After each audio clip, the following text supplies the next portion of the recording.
How are you? Let me just turn up my volume. I cannot complain. I cannot complain. I've been better, but I can't complain. You know, Good. I'd rather be on the road with my fans and sipping wine on the beach somewhere. But I'm in New York, trying to stay healthy and do my part with this disease and being inside. And girl, it's been a struggle, but I'm grateful. I'm here. How are you? I am doing well. I am blessed. I'm actually in Trinidad, so Oh, God got bless some you. hot weather at least. Yes. I wish I was in Trinidad. Perfect. Yes. So welcome to Plugged In. I'm so excited to have you. Thank Oh my you. gosh, I'm like super ecstatic. So Thank you. yes, so we can jump right into this. Let's go. A I lot got of my people. wine, girl. Okay, I'm ready. got a little Cheers. water and something. I got water too, always. Water and something. So let's jump into it. Yes. So for someone who has never met Felicia Ross or, just read a bio about Felicia Ross, who is Felicia Ross? Like, what would you tell someone? I would say that Phyllisia Ross is a naturalista. She's an independent woman. She's a world music artist.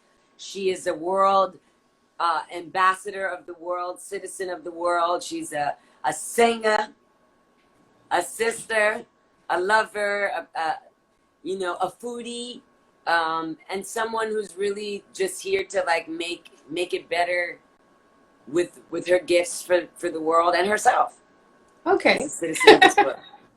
Now, you started out since the age of 3, Yes. singing and, playing the piano and stuff. So is that what led to where you are today? So how did that skill develop? Were you self-taught? Did you take lessons? Is there something that you kind of honed in on and said, this is where I wanted to focus my career? Oh man, all of it. I've been playing piano since I'm 3, singing since I'm 5.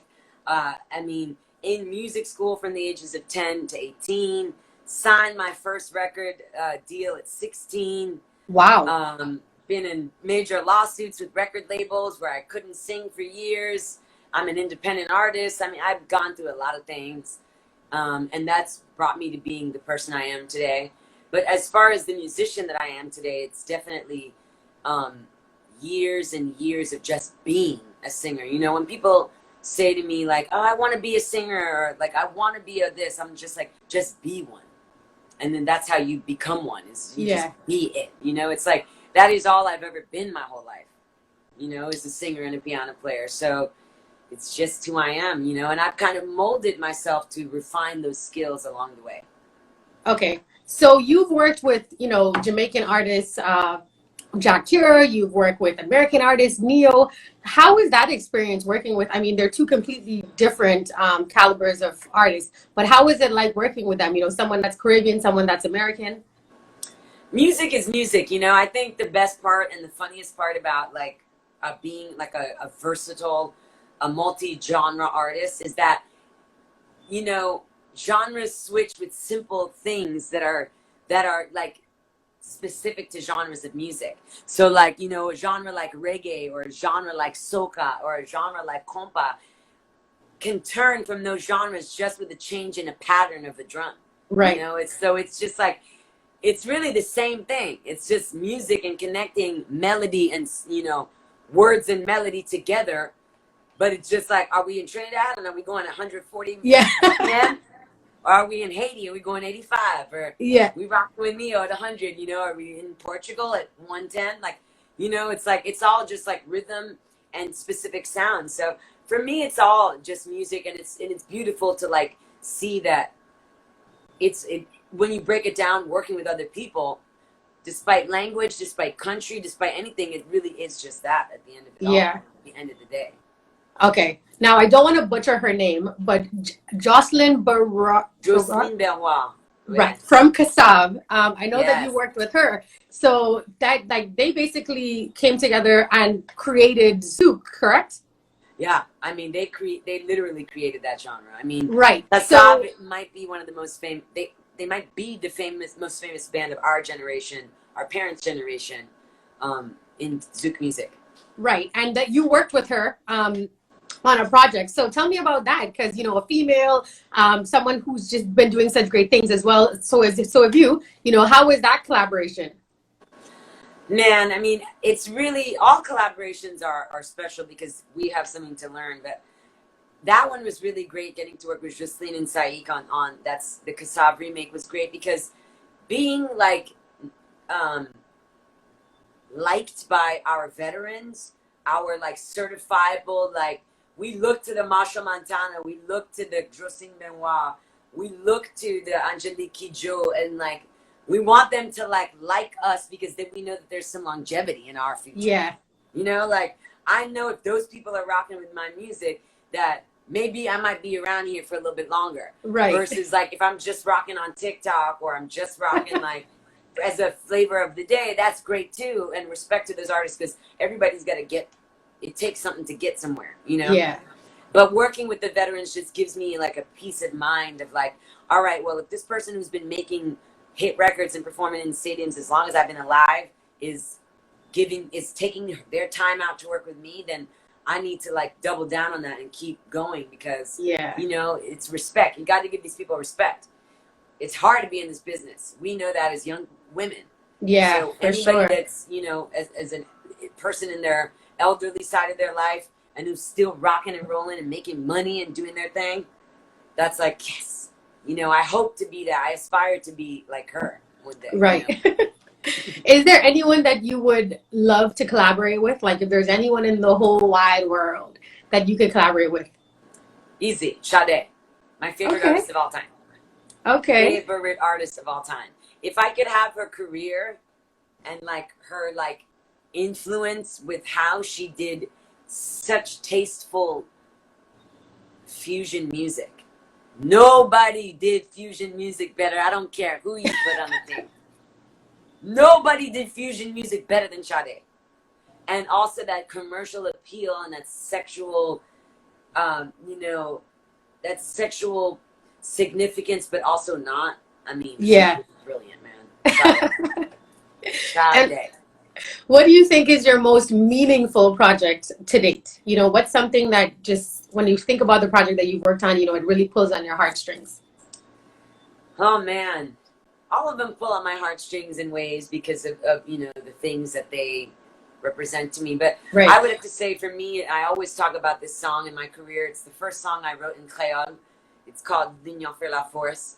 And I wrote it due to a tragedy, the earthquake that devastated Haiti 10 years ago.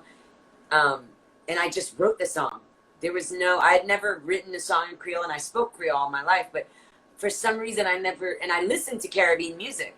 But I never like clicked it to do that. And I just wrote the song in Creole as a message to like, I was speaking directly to those people. So instead of speaking in my native tongue, which is English, took it to Creole, and that just like changed my life forever, you know. Oh, and, wow. and it opened up, you know, I was already getting to experience the world through Caribbean music and my music with Jacure and Calling Me an Unconditional Love and getting to travel the world representing the Caribbean via that music. But once I tapped into like my mom's native language and speaking in the language that they spoke before they learned my now language, it was just like transcendent into like a new thing. Like, oh, I'm touching on another ancestral Yeah.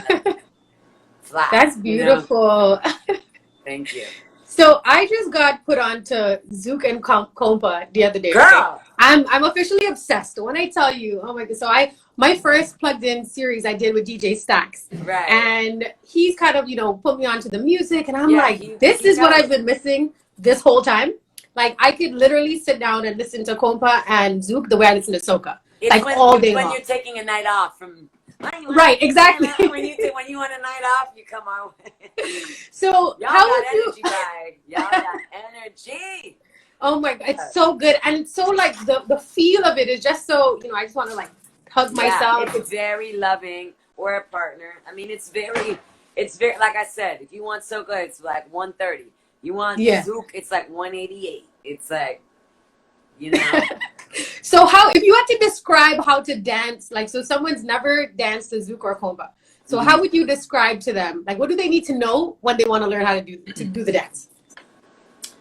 Ooh, I would say it's about knowing where one is. So like knowing where it's like, you know, knowing where to like fall on, to be on beat, like having rhythm, like the most basic rhythms, and also being smooth and not being in a rush to go anywhere. Okay. It's all like you're not in a rush to go anywhere. I always tell myself that when I'm playing the music. Yeah. No, Fee. Like, you don't need to like rush to take them anywhere. Just keep it right there. Just bubble right in that groove. Yeah, just keep it in the groove and like lock into the groove. Yeah. Because Haitian and combat music is about like the groove. Like they'll be like, and they might play that for like 5 minutes. Yeah. That same loop, but like you're in there and people, you know, why? Because the groove is like in.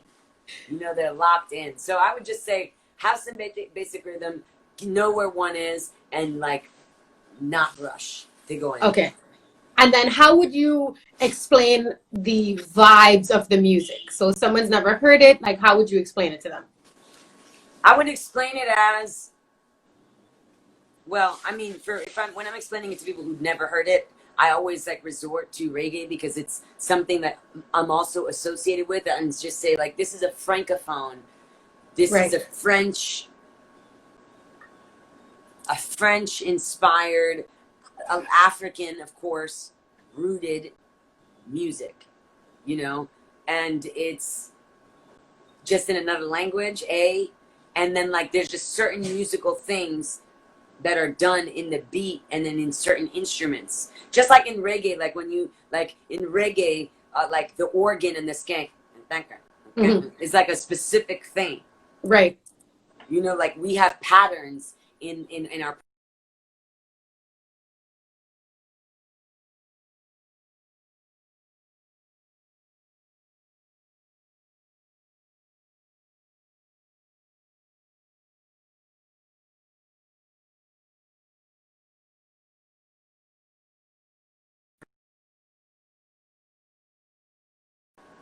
There you are. I'm still here. Can you hear me? Okay, sorry. No, it's okay. Yeah, so it's just all, you know, specifics. But I would tell somebody that it's like West Indian music, but in French and Creole with just like certain specifics to it, and certain instrumental specifics as well. Okay. So given that you speak French, Creole, and English, Kind of French, kind of Creole. You know, is it a struggle during the creative process? Like, so when you're writing a song, do you kind of sit down and say, all right, I'm gonna write the song in English, I'm gonna write it in Creole, or do you kind of just go with the flow and as it comes to you, you just write? Kind of that. And also like the vibe depends on also where I am. Like if I'm in Canada, or like if I'm in France, I might be like compelled maybe a little more to write in French. Or like if I'm like in Haiti, like I'll want to sing in Creole, or like it depends on the musicians I'm with, or like the season I'm in, or, you know, it's like, it really depends on the vibe. But also it's just like a toolkit. It's just like your spice cabinet. You open your spice cabinet when you're cooking and you're, ooh, what do I have? Like, do I just have salt and pepper? Do I have like a rack of spices that I can like tailor make this dish with? That's kind of like how I look at my career and my music. Shout out to Keisha. I see him showing love to us in the building. Portugal and Africa. Hey. International. You know, it's all about using those toolboxes. You know, someone like him is a perfect example of that. Like someone who speaks he speaks Portuguese and English and French and like his native language in Africa. It's like, why not just like decide based on the vibe what to use, you know? Yeah. And so that's like a gift. I'm really glad to do that. And it's a way to connect, you know? Definitely. So that's how do you think the music translates to others? So, you know, each audience would be different. You know, you have your English speaking, you have your R&B vibes, so how do you think it's received by the public? I mean, I think the best receptions that I've gotten in my career are like when I'm just like being myself, as much as I am a mixed woman from South Florida who was raised in a multicultural background. My mom speaks so many languages. Like I'm used to just like an eclectic palette of just life. And so I think people like seeing me do that because they know it's me, and it's like I have a little bit to offer in all the like in like having like you said, an R&B background or a Caribbean background, and like having like an authentic Caribbean, you know, knowledge base and an authentic soul and R&B base and authentic things, because I've gotten to see things based on my environment and in my family, you know. So I'm really lucky, and people let me. They let me live.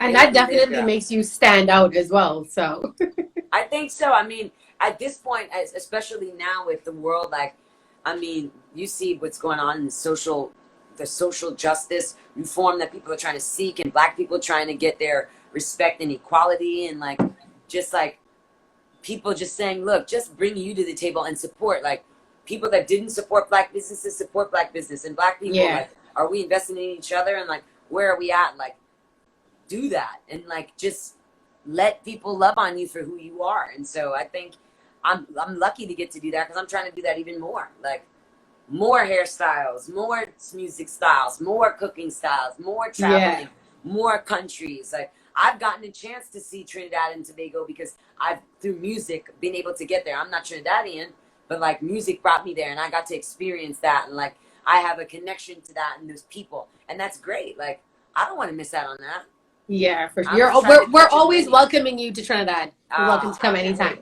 I've never been to Carnival, and I really want to go. And I was saying this year, of course, before coronavirus, I'm like, this is the year. Like, next year, I'm going to go. Like, it's well, they're still conversing, saying that it may happen. So I will definitely keep you abreast on that situation. I hope. I mean, it's cultural. It's such a beautiful part of culture, y'all's culture, and like what y'all do, you know. Okay, so walk us through the moments before you hit the stage. Like, I want to know, you know, what goes through your mind, or do you have a ritual before you touch the stage? That's usually the most quiet you'll ever find me, which is funny, because I'm a talker. I like to talk and like share, and like, but like right before I go on, like, I like to just like take a moment and breathe. Something I don't do. Like, I wish I did that like in every moment of life. But like, when it comes to like right before I go on stage, like, I know, like, first of all, I'm gonna exert a lot of energy, and so like, I need to be ready to like be able to keep up with the energy, and also to like ready to be a portal to like give people what they came to see. Like, maybe somebody's going through a hard time at work, or a hard time with family, or they needed this show to like disconnect from their maybe sickness or whatever, and like, I need to make sure that when they come, that they get their life and they enjoy, and like, I'm a portal, like, that's what I'm doing. So I need to like be ready to like leave my own stuff at the door, and be ready to like be a vessel of love for other people. That's right. And like, be ready to like deliver for people on what they paid and energetically expected. You know, it's two things. They spent their hard-earned money to see this and invest in this and drive and get dressed up and for them, you know, and do the whole thing to like have me come make them feel something. Right. You know, so let me be ready for that. So I'm usually quiet and just like, that's usually it. I'm just like quiet and just more like having my wine, water, tea, whatever, 3 of the combination, or 1 of whatever, whatever the night is calling for. Right. And just like being ready to just, you know, do a great job. Yeah. What's your favorite part of entertaining and performing? The people. That's always been my favorite part. You know, it's like, it's again, being a vessel. It's like, there's something that is not even my own that like I can share with people, and people can share with me, and like they don't own it and I don't own it either, but we can all like share in it. That's the best part, you know. And it's been like something that I've always connected with people over the years. It's been my entire life. That is what my life is, you know, like making people feel things through music. I perform for them, you know, and that's really cool. And so that's definitely my favorite part. Well, I know that being a female in this industry is not always, you know, apples and cherries and ice cream. So how have you... That's why they have wine. I know. Cheers to that again. Cheers to that. Cheers to all the ladies in the business. Amen. So how have you maintained relevance with your brand without compromising, you know, your integrity and your professionalism? Well, thank you for the question. I have to say that I don't know if I'm doing that, but I'm trying to. A. B, I mean, like you said, like we're women, and that's a challenge, but also like I've been in the industry for years. I'm getting older. I that's okay. You don't First of look all, a I day get over enough. 25. I just want to put it out there. Girl, thank you. And thank God for just like those things not mattering as much anymore. And also like, guess what? Like, do I want to be like the artist that's chasing being like capped off at 25, or do I want to be Aretha Franklin? Or, right. Or, you know, like Nina Simone, or people who were like singing to Sarah Vaughan, like till the end. Yeah. Justine Benoit, she's still like doing her thing. She's like, I still look great. I sound great. I don't care that I've been out here for 35 years.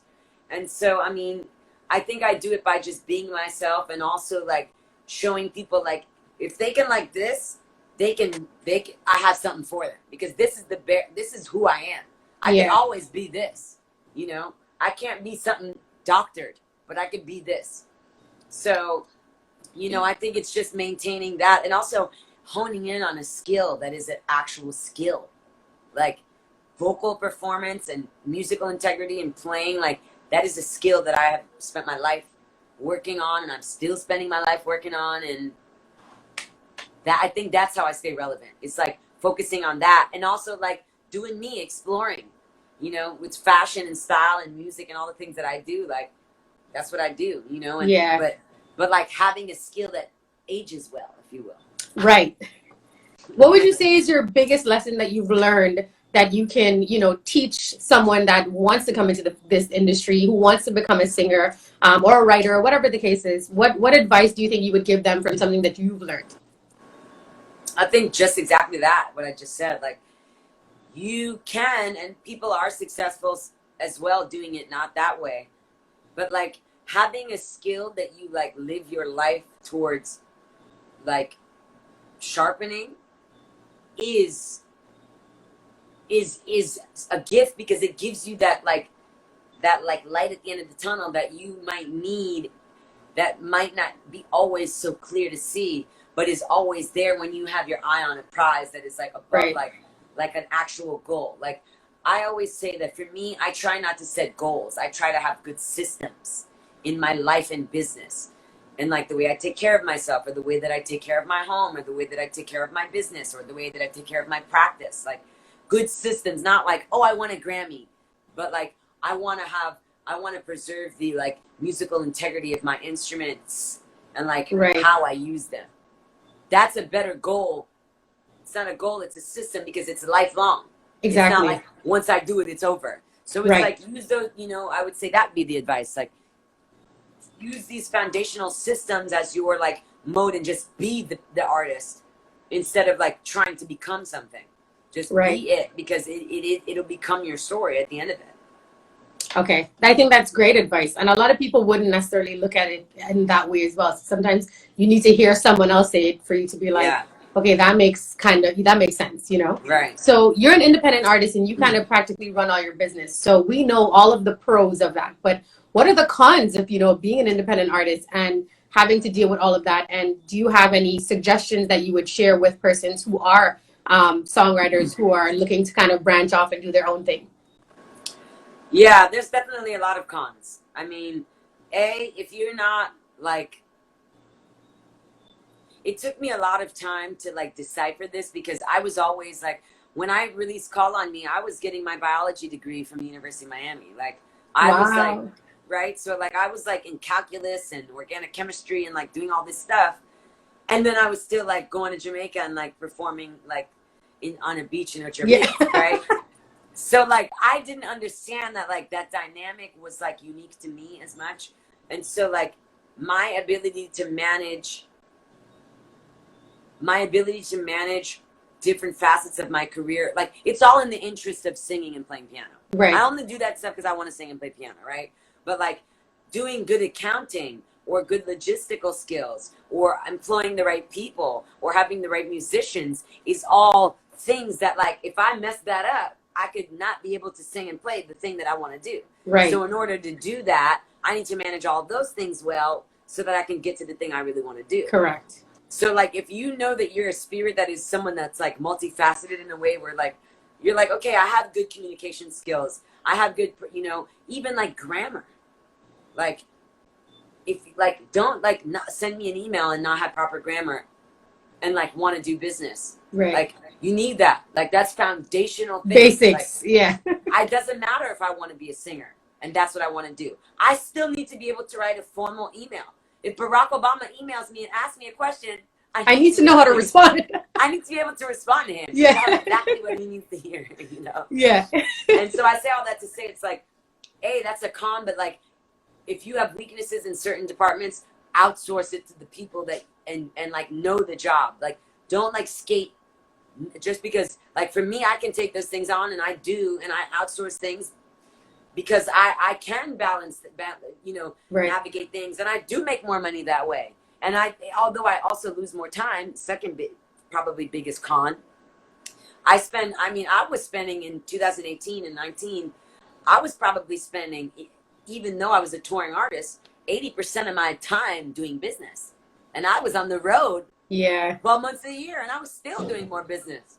Why? Because I would have to wake up, delegate things, you know, creative direct, do budgets, do finance, see if a route was physically possible for me, because I was the one taking the flights. I was the one getting on the plane. I was the one having to get to the sound check and make sure my voice was good. Like, so it's like, for me, it was a pro because of volleying back and forth, pro and con. It was a pro because I knew the workload that it takes to be an artist in this world. I know what it takes. I don't have to ask somebody what it financially takes or physically takes or mentally takes or, you know, logistically takes.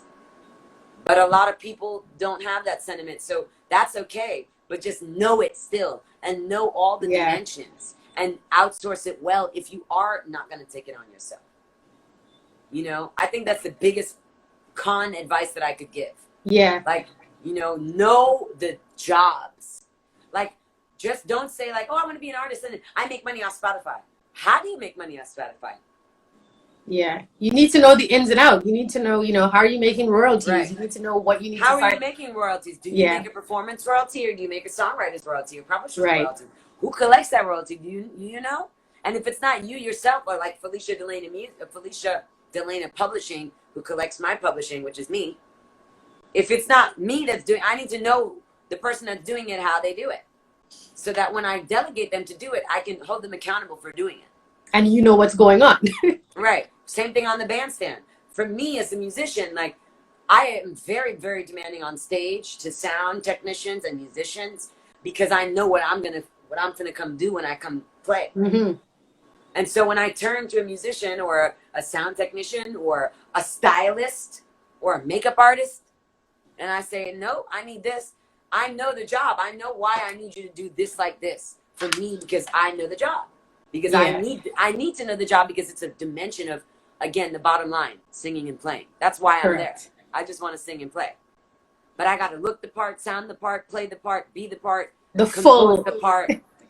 Full gamut, honey. I have to tell you, so the first time I saw you perform was my first, I guess, Compa Zouk event in Miami. This was 2 years ago. We were supposed to go, so my friend and I were supposed to go to a Trini soca party. And he was like, nah, he's like, our boy Stax is coming in town. He's playing at this party. Let's go. And I'm like, no, I don't want to go, because I didn't know anything about the music. I'm like, I want to go to the soca party. So we get there and everyone is like dressed like Sunday best. Yes. Like shorts and a top. And I'm like, I'm not going in there. Everybody's dressed up really nicely, you know. He's like, don't worry, you know. So Stax came about us. We went and I stayed till the end. And that's actually when we first met. And I listened to you perform and I was like this the whole time. Like, your voice is so beautiful. The energy that you exude when you perform is just so incredible. And from that day, I was like, I'm going to have a conversation with her. It's going to happen. I'm manifesting this from now. It's going to happen. Thank you. Well, thank you for coming to the show. And thank you for enjoying our music. You know, I think it's important for Caribbean people to share each other's music. Like, I love soca music. I love reggae music. I love dancehall music. I love compa music. Like, I love also that, like, it connects me to worlds. Like, why miss out on that fly party? Why not come in and join us and have fun? And stay and, like, see, like, a whole different dimension and you know, and vibe out. Why not? Yeah, the energy was unreal. Like, everybody was just so happy. and the lights got dimmer and dimmer and dimmer, and I'm like, what's happening Yeah. now? And then I was dancing by myself. Oh, it was really good. And from that moment, I was like, wow, this music is so beautiful. And I kept saying, how come Trini people don't know about this? Like, now Marshall has done stuff with Kassav, and now people are now Right. being introduced to it. I was But a just about lot to of say that. people have no idea what Kopa and Zouk is, So I'm just grateful that now I know, because it's Yeah, well, big up to you and big up to Marshall. Yeah, he's done a lot of. I know he collaborates with a lot of producers, Haitian producers like yeah, Trini Wonder, with Angela Hunt. One of y'all is also a great Trini artist. yes, He's their partner together. I know that the Trini community, when they are faced with it, they are embracing it. Like yeah. the woman who started my locks is a Trini woman. Oh wow, Yeah. look at that. I did my research and I went in Brooklyn to this woman, Liza Molzak, and she's Trini, and she put so much love in my hair, and like she gave me the size, and like Trini people got love for the Caribbean, Yeah. they got love for each other, and we got love for y'all too. And so I think it's good that, we can be a bridge to some of these other cultures that are so not together, and like we just have to, I think it's a language barrier too, but also like I know that like rah-rah music is like the same tempo as soca. So like Yeah. it's not a far off thing. We just have to continue like, embracing each other's music and Yeah. like letting each other do what they do. Like soca music is different than compa or zouk. Right. And they're not meant to be the same thing. They're meant to be two separate entities that represent the Caribbean with the same valor and the same amount of musical greatness, Yeah. Your mom is Haitian and your dad is Russian American, right? Yeah. Okay, so Second that's a very generation Russian interesting good. combination. Yeah. How do you think, that combination of culture has influenced your music or even your life on a whole? I mean, it's everything. It's why I have, access to this world outside of America. Shout out to my mom. She's in the live already. She's been Hey, Mom. commenting. Girl, she speaks 11 languages. Wow. She taught me this. Like she was already like, when people are like, "Oh, you made a lane all for yourself," I'm like, no. Like my mom was speaking mad languages. She was already like, traveling the world, and like always. Like I always knew that I was going to be like out there. I just didn't know how. And like I always like was, around multi-family. Like I said, I'm from South Florida. I live in New York now. Like always been around mad cultures. Always been around people. Like it's been like ingrained in me to like embrace that. And like when I go to Trinidad, I'm not saying, oh, way better. I'm saying, whoa, show me Trinidad. Yeah. Show me what it's like. Or when I'm going to wherever, I'm saying, show me your thing. Oh, this is what we do. Oh, wow, this is similar in this way. Yeah. Like embracing Teach and learn people's things. Exactly. Yeah. And like loving on it. And that's a lucky thing. I'm really lucky for that. I think that the Haitian community is what I've noticed in the most recent months, that the Haitian community is a very proud community and it's very admirable. How do you think that the Haitian community can do more to unite, abroad especially? Oof, girl. I mean, that's what I spend my career preaching. I spend my career preaching like, look, I'm like, I have the hair sticking up, it's bothering me. We want to be received by the world certain ways, but we need to do it within ourselves in like showing even more love to each other, embracing our own people, embracing our own, like I try, like you'll never see me on no divisive BS with Haitian female artists anywhere.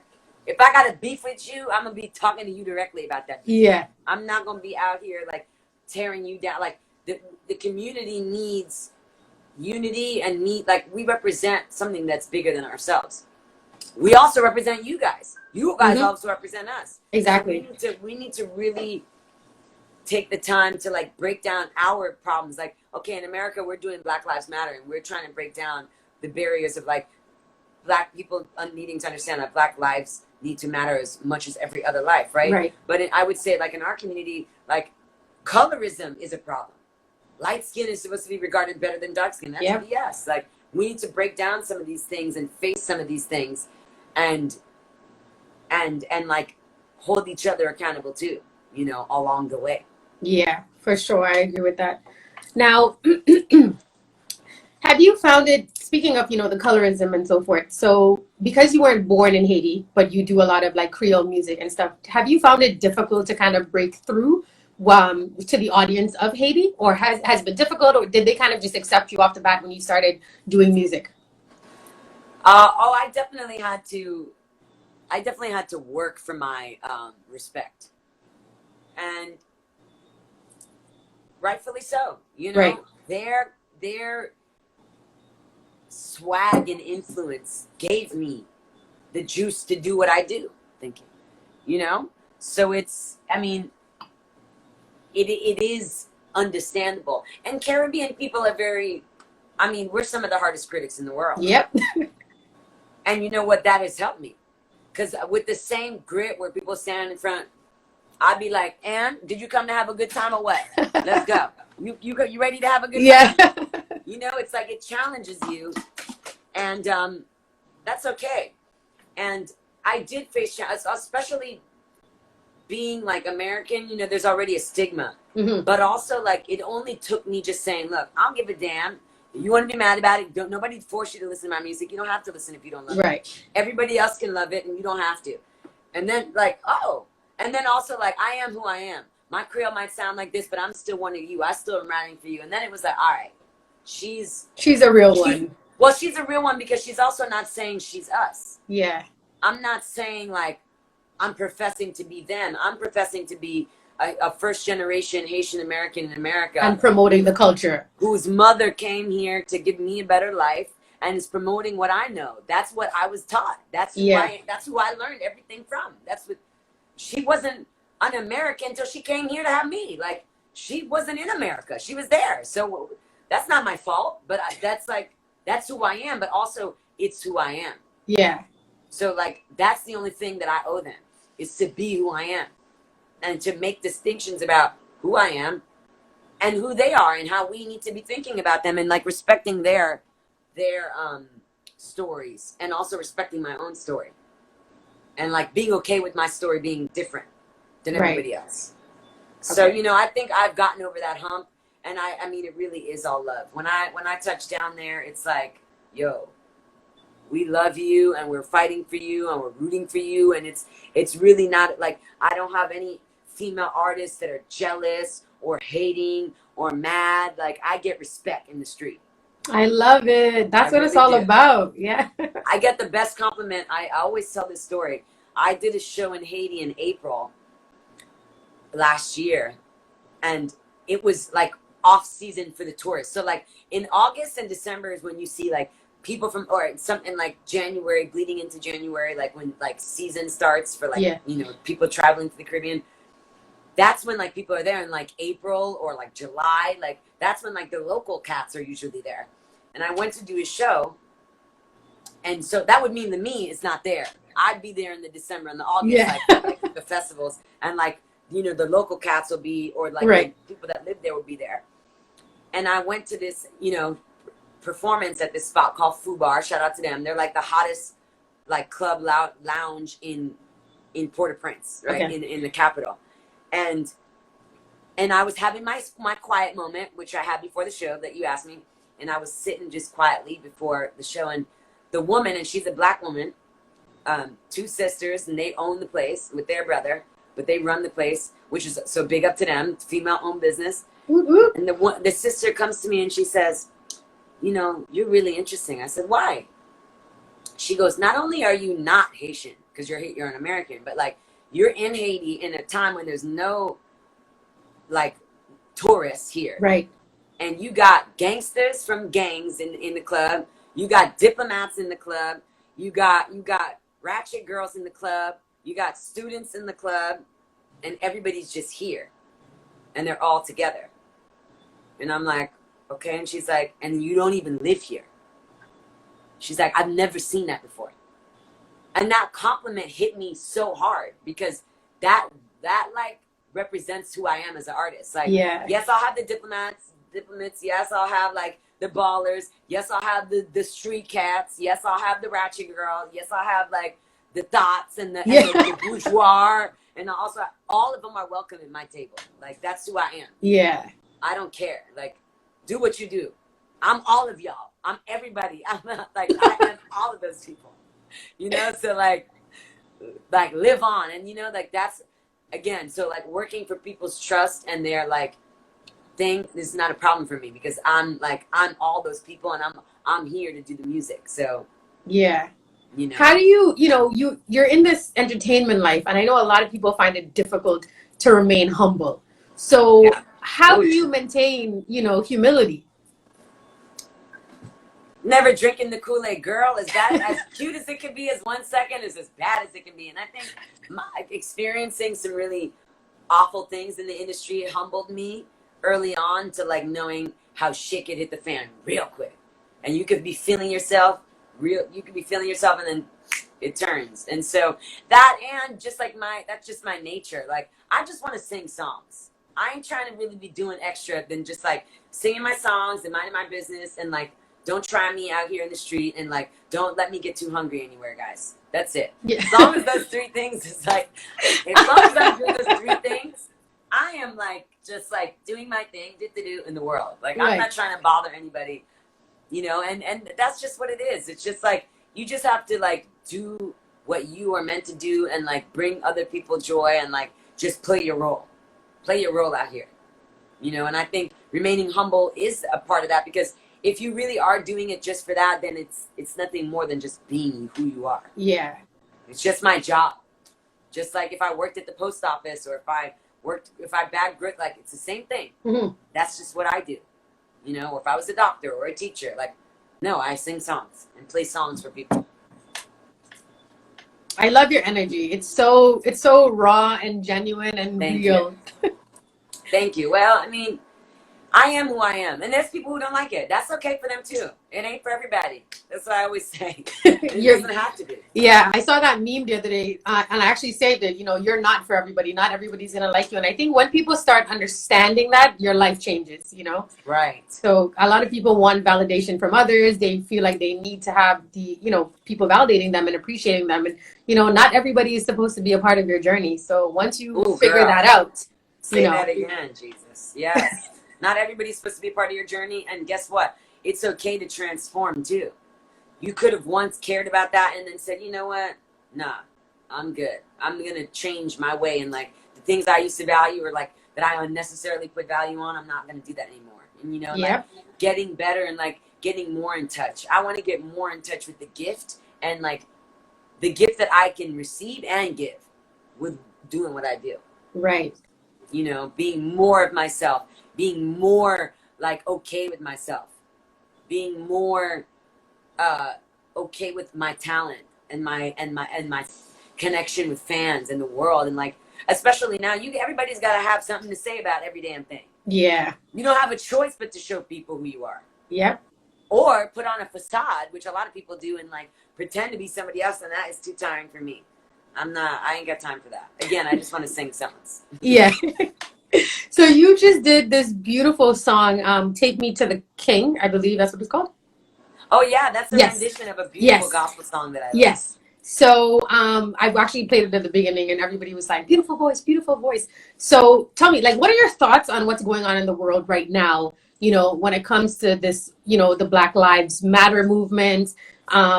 Just, how are you dealing with this? I've been really upset and like obsessed with what's going on in America, because it's all coming to a very gruesome head, and it's a time for everybody to just put it all out on the table.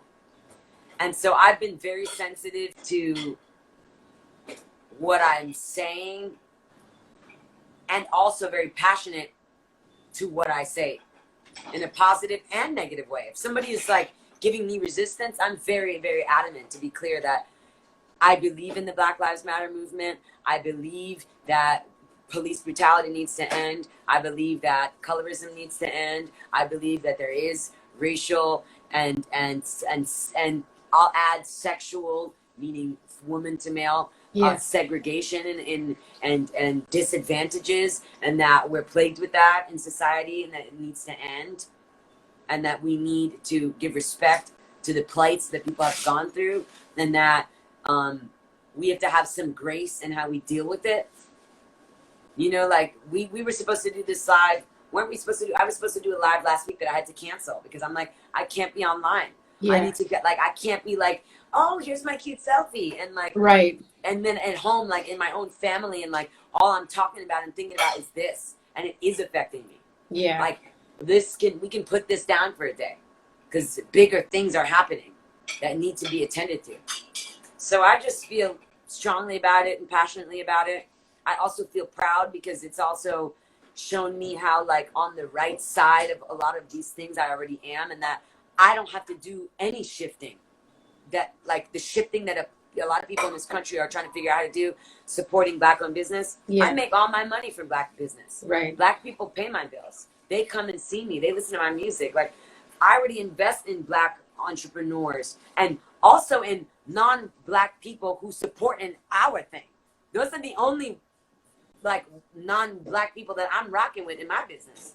So it's a good check-in moment to say, wow, I'm already, like, here in, like, yeah. as far as, like, in the where a lot of people need to strive to get, as far as knowing that we need to support these businesses and be independent and be proud and not be, like, thinking that we're below or above, and, like, knowing where we need to stand, and the power of the dollar and economy and, like, art and design and, like, Black beauty and excellence and, like, appreciating it. I'm glad to, like, check in and say, oh, I'm glad I'm, like, yeah, like, nobody was coming on my page asking me where I was or what I, like, how I felt. Nobody was wondering what Felicia had to say in my collective group. And I found that interesting. Like, I was, like, going back and forth with it on, like, my personal Facebook from people I went to high school with, growing up in, like, a white, like, neighborhood where a lot of Americans, and not, like, there were a lot of Haitians, but, like, and Caribbeans, but also not, like, white people. Mm-hmm. Like, I was fighting with those people, not, like, my, like professional Instagram or Facebook. Like, nah, there was not, like, one antithesis, like, antagonistic comment, which is quite a reflection of, again, my career. Yeah. And the check-in that I was like, oof, thank you, God.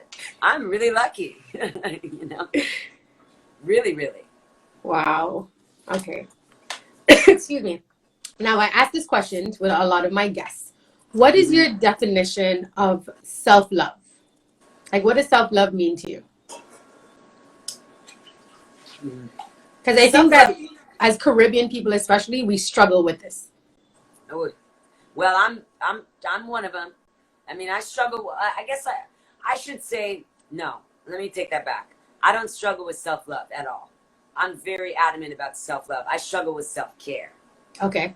The two are, they go together, but they're not. But they're still independent, yeah. I definitely have Right. this issue with self-care, because self-care Sundays never happen. Right. I'm never, like, putting the little, like, cucumbers on my eyes, Yeah. and, like, taking all day to, like, wash my hair, and, like, oh, I'm just, like, doing my nails and hair today, and I'm just taking a bath. Like, no, that never happens in my, although I'm ashamed of that. Like, that's Yeah. self-care. Self-love is, like, loving my, you know, big drumstick thigh legs, and, you know, drumsticks, they used to call me in middle school because my legs were all big on top and little on the bottom. Embracing that, embracing natural hair and my natural skin, and my age and my career and my story. Like, that's self-love to me. And I think that it goes to just being authentic. Again, that authenticity, it's like, you don't have to run if you're just, like, loving what you are. And then when you give people an opportunity to just see and love that, then you have an easier time loving yourself, because people are loving you for who you are, and then you don't have to do anything else than just be who you are. So then it's just an easier, you know, cycle. So I think that self-love is authenticity, just being yourself. That's the best way that you can love yourself, in my opinion. That's a great answer. But how are we going to rectify this issue that you have with self-care? You know, do we have to hold you accountable once a month? Felicia has, like, an hour where she does a face mask and moisturizes her skin extra. Extra, right. I do the moisturizing, but, like, the laborious relaxing, like, I don't do that. I don't do the, like, I'm like, okay, let me do this because I got to get to the email. I got to do this because I got to get to the, you know, it's like, oh, well, let me, like, quickly get my nails done because I got to practice. Yeah. It's never like, oh, I'm gonna spend 5 hours And just sit there. cutting my cuticles. Like, I've never been a girly girl. I think it's also that. I But, totally feel you on that, but it's important. You know, my girlfriends are telling me it a lot now too, because they're like, you never stop. You don't take a moment. You don't live in the present. You're always like, okay, what do I have to do for work? Where do I have to go? What do I have to do? And I'm like, every Sunday I say, okay, I'm going to put on a mask. I'm going to buy a hair mask. And Sunday comes and I'm on my laptop for the whole day. I visit my dad and then that's the end of the day. And I'm like, great. There was no self-care here. There was no, yeah, exactly. You got to do that. We both got, let's hold ourselves accountable. Okay. I mean, and I'm even embarrassed, like in the quarantine, I like did that like the first day. I was like, okay, I'm going to wash my hair. And like, even if I'm home, like I need to, and of course, hygiene, that's not, yes. Like hygiene, we're not talking about like basic hygiene and like, no, being fresh and like your hair being clean. And like, of course, I'm talking like the extra like, steps. Relax, exactly the essence of how you do it. Like, I need to do that better. Like, I got a bathtub. I got Epsom salt in the bathroom. I got some essential oil. Once a week. I could take a bath right now. Yeah. I could. But, like, maybe I'm not because I'm like, oh, I need to get these files backed up. Or I need to. Like, I could just say, all right, for an hour, for an hour, girl. Yeah, at least once a month. I'm gonna hold you accountable, and you're gonna hold me accountable. Once a month is good. Yes, that sounds. It's definitely doable. At least 2 hours. You know, we lay down and we do a mask and we relax and just have a moment. Yes. We'll see how this goes. Once a month. Okay, we're in June. Let's try to get it done, and let's talk in July and see. Okay. I was gonna say let's at least try for June. Yeah, no, we got to do it in June and then hold ourselves accountable. Okay, in July. Okay, deal. Done deal. We have a ton of people that are on here that's going to message us and say, hey, did you guys have your self-care day? Right. This live is actually going to cut off in 1 minute. I'd love to ask you just a few more questions if you don't mind coming back on just for a few minutes. Okay, awesome. Sure. So everyone, we're going to just pop off and pop back on because Instagram, you guys know the stories after an hour. They don't like us. Someone asked me, do I have a muumuu on? Yes, that's a great question. Ooh. I have a muumuu from Africa on. Wow. Look at them being all attentive. I love my African muumuu. I can hear the little grasshoppers. Do you listen? The Caribbean. Let's not talk about those things. And I love those things. I wish I had that. It's refreshing, because you think of it's like nostalgic because you think of growing up in the islands and stuff. But when it's 3 o'clock in the morning and you're up and you're then trying to go to bed and then you hear birds chirping and you hear grasshoppers and frogs, I'm like, it's 3 o'clock. I don't understand why you guys are awake right now. The birds. It's funny that you say that. I was just sitting on my fire escape as I'm in Manhattan, so I don't have the birds chirping in the sea and the land, right? So I'm in Manhattan. But the same thing, I'm like reading my book and this bird is like going off and I'm like, oh, but then I'm like, you deserve to be here just like me. So go ahead, go on. You have that instant moment at first where it's like, really? But then you're like, oh, you're part of nature. Exactly. And like, but it's frustrating at 3 a.m. when I'm now training in for bed and I'm like, really guys, right now? Couldn't wait till 5, like 3 o'clock. Right. So what is a mantra that you live by? If you have one. I do have one. Do what you can with what you have right where you are. Ooh, I like that. That's my favorite. Oh, what did I just press? Oh, geez, I'm always pressing the wrong button. Sorry. I do that all the time. Oh, here. Do what you can with what you have right where you are. You need to put that on a t-shirt. Yeah, I mean, I always tell, whenever people ask me this question, I answer it with this because I think it's so important, especially as artists on journeys. Like, I really have no idea what the hell I'm doing. I'm just like going, I'm just like trying to always make the right move right now. And that's what that quote represents. Like, you can always turn it around, as my mom always has told me. Like, she's always said, like, you could always change your decision. Like, if you made the wrong decision, you could always turn around and do something else. So you have that on your side, but, like, you only have what's right in front of you to kind of maneuver with. So, like, cherish that and, like, don't think you need more or don't, like, don't trip so that you end up getting less. But just, like, use what you have to, like, get yourself to the next thing. Yeah. I'm going to write that down. I really do what you can with what you have right where you are. Boom. Yeah, boom. If you could do anything tonight, like anything at all, it was money wasn't an option, you know, like nothing stopping you. So just anything that you could do tonight, what would you do? Oh boy, I would be watching the sunset that I'm seeing happening outside the New York window on a boat somewhere insane with some crazy grill, fresh grill, and crazy cuisine and crazy good wine, and like a show like in a day later or before. Actually, I would want to have had the show last night. The show was last night. Yeah, you're relaxing all And day. I'm relaxing now, and I'm just feeling the breeze and the sea. I'm really missing the sea right now. And Okay. You know, I think I'm like a self-proclaimed mermaid. So I feel the same way. Right. However, I can't swim. However, you know, Why? if you do a poll, I'm convinced that if you were to do a poll of how many Caribbean people can actually swim, a lot can't. Yeah. Failure. Yeah. Yeah. A lot can't. You know, my nickname is Fish. My mom calls me Fish. She keeps putting little fish symbols in the I see it there. chat. Sonia Reed, that's my mom, and Fish was my nickname because of how much I swam. I just swam and swam and swam all day. Yeah. I was like, and everybody always asks me, why are your music videos by water? I'm like, because I'm a mermaid. You just don't know it. Yeah. I really need to stop saying that I'm a mermaid, just given that I can't swim. But I'm gonna learn. You can still be cute on the shore. Yeah, you know, just and my hair's red. Well, it was. I have to go get it done. But right. We gotta teach you how to swim. Yes, definitely. Because I love water gives me a sense of peace. I always say that. Like I love to just, it could be a lake, it could be a small pool of water. I just really love to be by water, you know? Me too. So let's see what else we have here. When and where were you happiest in your life? I mean, always. I mean, I always find, life is stressful as an artist, so there's always something hard happening, even when you're successful. So I would say that for that, there's that. But also, like, the beauty is just, like, in having the chance to live and also getting to experience the world in the way that I have.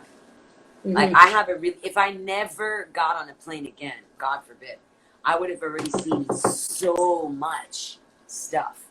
That's what this coronavirus stuff has made me thinking, like, oh my God, what am I not seeing? Like, I've normalized the way I was traveling the world and like how I had so many people from all over the world and I had people from all over the world checking on me. That's insane. Like, I don't have a favorite place or a favorite thing because I need all of it. Like, I thrive on that. Like, I love that. Like, I'm talking to you and I have great memories of Trinidad. Like, I have crazy stories from Trinidad. Like, okay, I don't even have that many Trini friends, but like the person who did my locks is a Trini woman. And I have stories because I have opened my heart to like stuff. So I've gotten a chance to experience a piece of things. So when you're talking about the beauty of your thing, I can share in that thing. Yeah. You know, I can say, well, I know I have a little piece of it from this. And I could do that with so many cultures and people. And that is so dope. And so, like, I love having that opportunity, and I don't want that to end.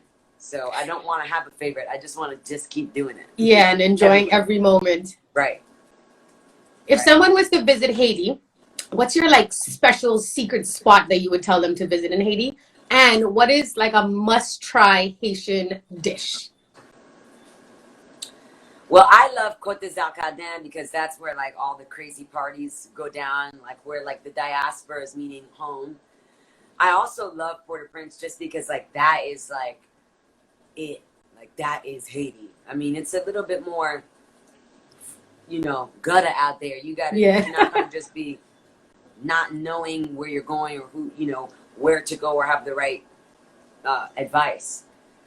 But I would definitely say I love Côte des Arcadins because I've gotten to enjoy some crazy views at these beaches, like the Cameroon or Moulins-sur-Mer, where I've shot concert. Like these views with like the mountain against the crazy Cascade Mountains against the sea is just like, oh, that sounds so pretty. It's so like incredibly stunning.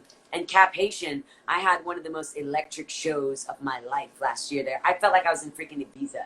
That party was so hot. It was on the beach, crazy food, people. I mean, the music was so diverse. I mean, in Haiti, they love Afrobeat and they love like,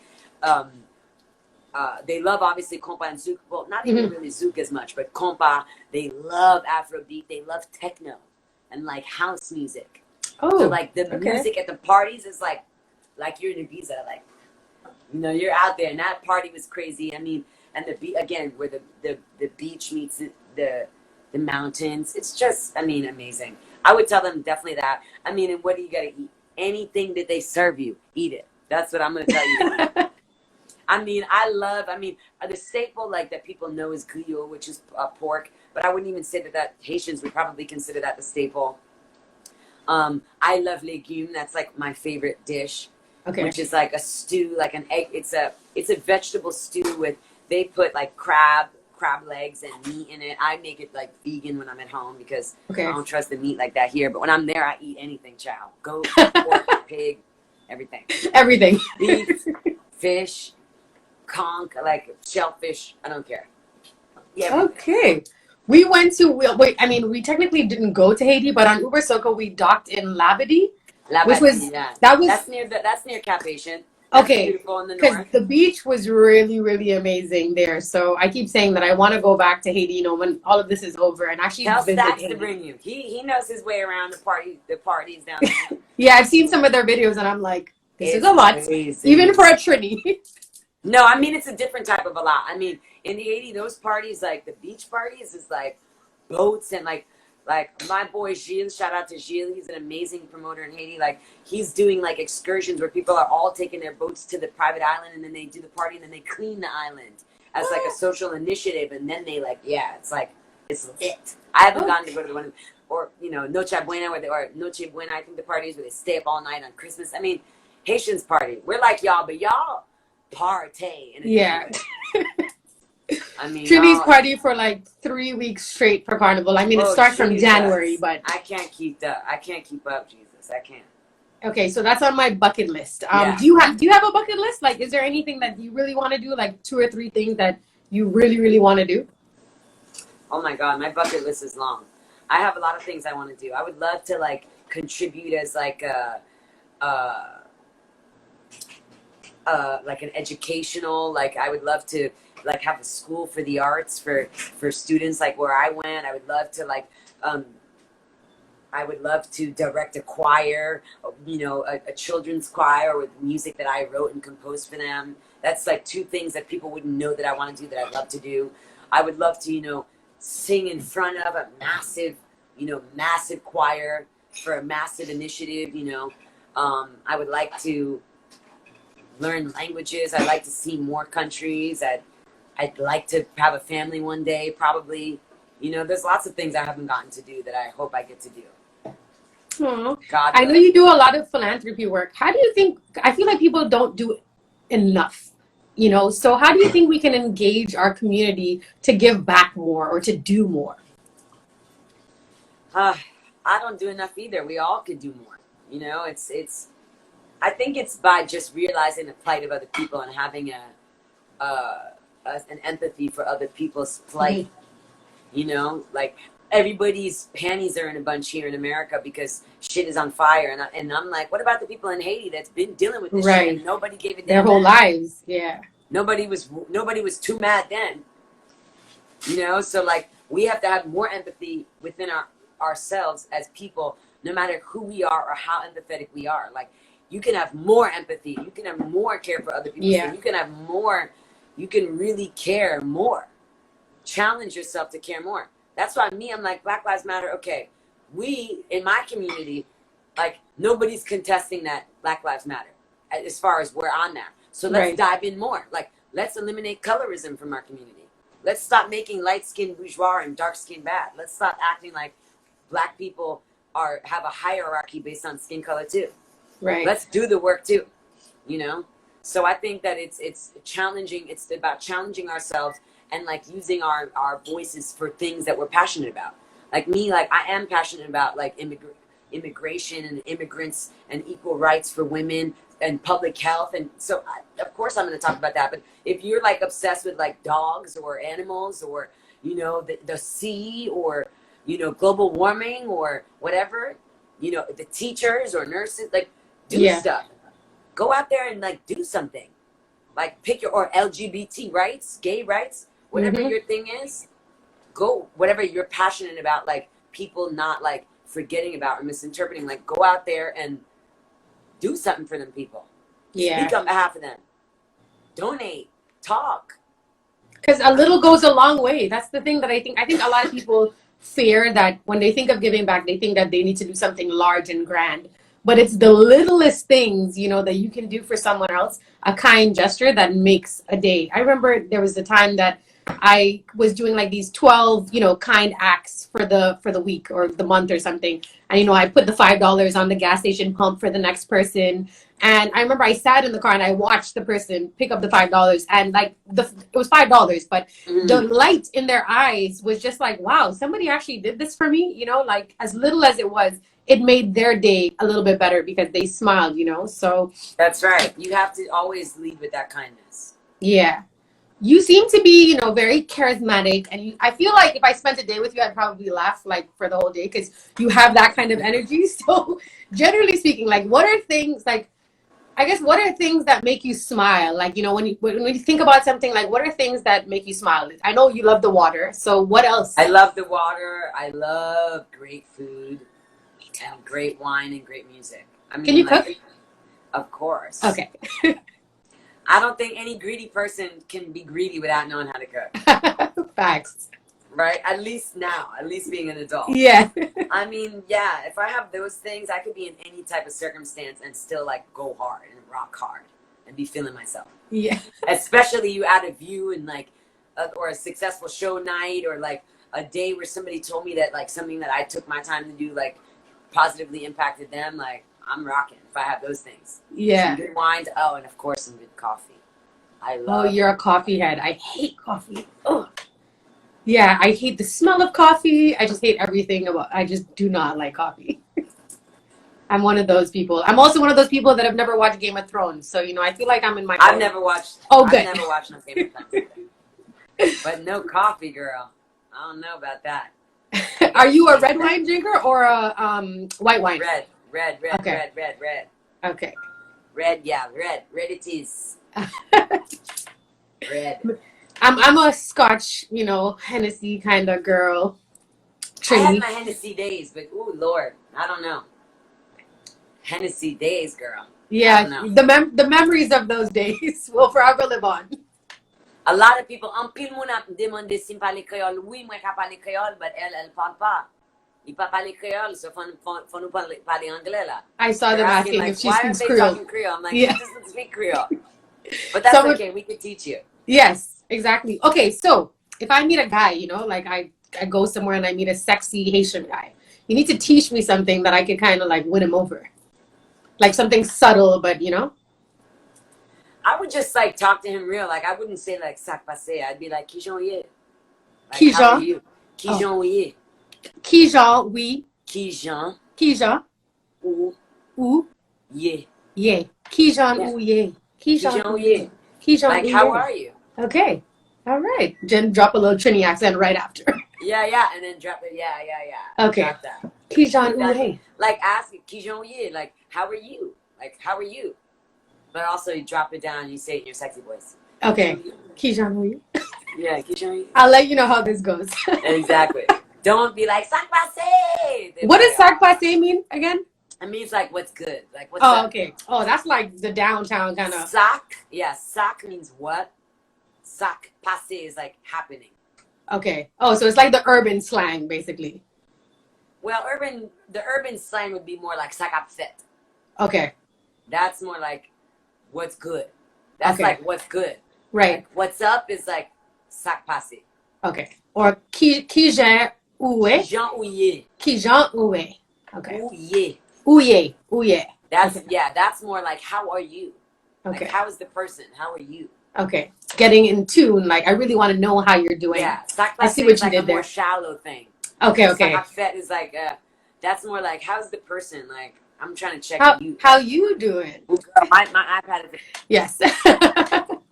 about to die, child. Okay. So I might lose you in a few seconds. Finish this sentence for me. My love flows infinitely. And on that note, I think that that's a perfect closing, because right now is a time of, love, and this love is nothing else. Right now is the time of love. We need to show more love, share more love, be love, That's just right. all of these things. That's So, right. I love you for joining my show Yes, today. thank you. Thank you so Thank you much. for having me. And I can't wait to be kicking it with you in Trinidad on a float. Yes, we're doing I it. need We're the doing right it. We're outfit, girl. putting you in a costume, everything. You're gonna be on the road. It's gonna be a whole vibe. I need some roti. I need some doubles. I need all of that. I got you. 100%. I want to be in it. And you stay safe and you stay well. And thank you, everybody, for watching us. I see somebody that's asked a question several times about Cabo Verde. Of course, I'd love to go there. I just have a song, side note, that dropped with a Cabo Verdean artist from Portugal this week. Go check that out, called Paradise. So that's dope. Hopefully, we get to see all these paradises, Yes, including your country. Cannot wait to get back to Trinidad. I had such a dope time last time I was there. Yes, thank you everyone for watching. Make sure you guys check out Phyllisia Ross' her Instagram. It's at the bottom. My Instagram is there as well. Check us out, support us. And again, be love, be light. Felicia, please stay safe in New York. You are at ground zero right now. Girl, so please. That's all right. I'm gonna just keep shining with that love. Exactly. Keep it healthy and keep myself healthy so I can be a productive member of society. Amen to that. But you have a beautiful and blessed evening, and we'll talk soon. Too. Everybody else do the same too. Yes, bye. Bye.